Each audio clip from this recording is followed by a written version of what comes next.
Welcome back to Mix Masala with TG. In this episode, we have our contemporary artist Astha Patel, Hi. and yeah, this is a live recording session, so do bear with us all the noises that are happening There everywhere. are pigeons mating on the branch above us. So, yeah. Oh my god. Yeah. All right. So yeah, Astha, you can like give a small introduction about your history and like what you do and. Sure. Tenzin sir, I've been here. No, sir, man. Sure. I was born and brought up in Baroda. So, I also have studied. I've done my bachelor's from Baroda, from MSU. And I'm also doing my master's at this moment from Baroda. So, yeah, my life is in Baroda. Okay. And like, And- were you already doing a lot of art-related things when you were young? I mean, or- Yes, when I always knew that I wanted to be an artist since I was a kid. I can easily say that. So yes, I was very assertive that I wanted to be an artist when I grew up. all right. Yeah.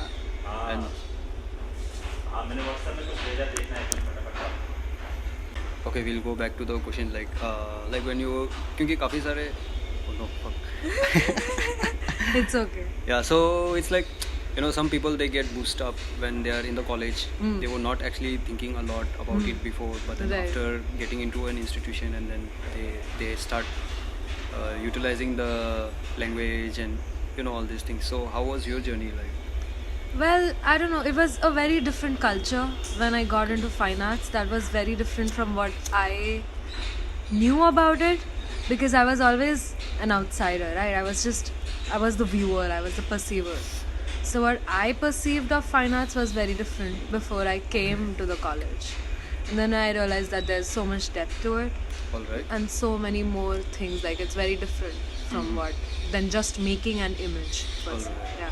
So I realized that. And of course, like I had difficulties accustoming to it, Okay. but now I kind of am enjoying it. Alright. So yeah.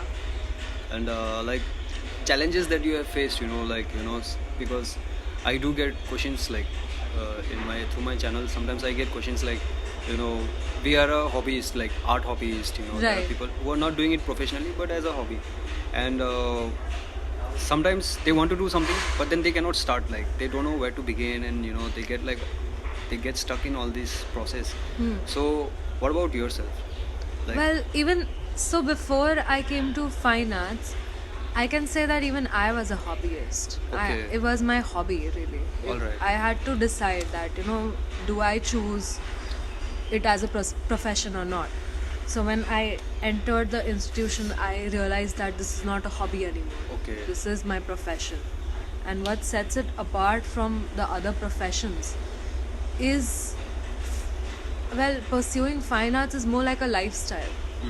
You put everything, like everything that you do is a part of it now.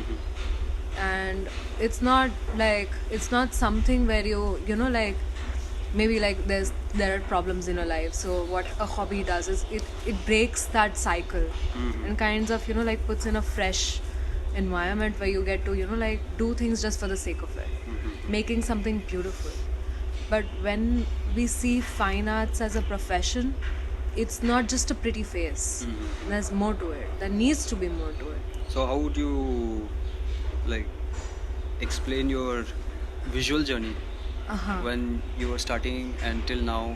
How do you go on about choosing the visuals or Choosing whether- selecting, let's say, a subject, or when it's a blank canvas, that time to like the mind is like wandering everywhere, right? Right. What do I make? Yeah. Where do I so start? how do you start, like? Right. So I was always interested in landscapes. Alright. So I used to enjoy being in nature a lot. So that just came naturally to me. Like Okay. that has always been very natural to me. What would I like to make? So I'll start with a landscape. It's funny actually because when I was young, maybe in my 9th grade, I was forcefully put in a competition where I had to make posters, about save water and stuff Okay. like that. So I just made a beach save it. Alright. Just look at this, like how beautiful it is. You should save it. I didn't write any text on it. I didn't write because I don't relate to words so well. I don't relate to text. Like I don't relate to reading so well. So my language is visuals. Okay. It is in relation to nature. So it comes very naturally. Even when I start painting something, I resort to landscapes first. I make the environment first, and then the protagonist would come in. All right. Yeah. Yeah. That's some interesting process, like. And yeah, man. Like I saw your display. It was like you also enjoy working on large scales. Yes. I guess maybe because it makes the impact of the landscape more. Is it? I guess so. I mean, for me, it's just a different size. I honestly enjoy making smaller works more. Okay. That does not mean that I don't enjoy making the larger ones, but I'm still trying to figure out the movement in that scale. Okay. I mean, the movement is there, but like, Because usually, like, when people come and they look at, the bigger the size, then the audience, yeah, spectators tend to think that, ज़्यादा बोल रहा है, yeah. हाँ, Like ज़्यादा if, कुछ. yeah, we are giving more of, because of the size also. Like, हाँ. because the listeners to this podcast are like very common people. Yeah. And they may or may not be part of the arts Yeah, that's circle. fine, So like that's just fine. to like, because these are some questions that I've gotten, so I'm Yeah. asking these questions. That's actually not true. I would not agree. I Okay. used to think that way, that the laymen, they associate or they get attracted to bigger paintings more, but it's not true. I've observed it All during right. this whole time here. I've seen people paying a lot more time. I mean, like, they would spend more time looking at the smaller works because there's more. I mean, there aren't as many elements, but the attention that I put over there, it's brief, but it's very in the moment. I'm enjoying that so much. The render, you can see it, like how balanced it is. It automatically attracts you more. It makes you want to spend some time over there, see what's going on. Even if it's just color, it's a patch of color. It's creating an interesting environment. So they spend more time over there than the bigger ones. And also your color palette, I think, also comes out a lot of the time. Huh. Like I've noticed. Yeah. So my color palette is more about time. Okay. I would like to talk about time more when it comes to my color palette. So, and it's not the real time. I mean, like if I talk about 5 a.m. or just before the morning, like the sun rises or something like that. So it's not literally purple. It's not literally red. It's not literally blue. But I saturate it because I want that feeling to be saturated. I want them to be transported into a different time, Okay. which is not very earthy. Earthy. I would Yes. say it does not belong to this time because it's my memory that I'm talking about. It shouldn't belong to this time. So which is why I like to saturate it.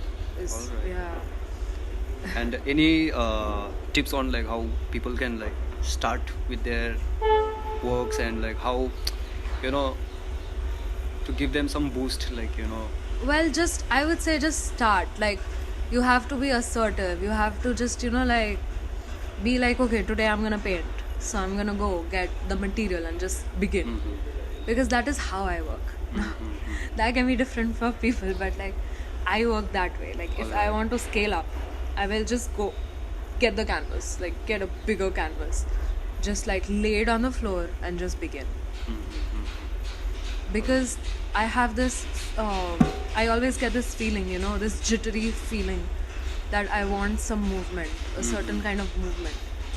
And I need to project that energy somewhere. I need to project that energy somewhere. And for that, I just have to do it. I have to be in that moment. Yeah.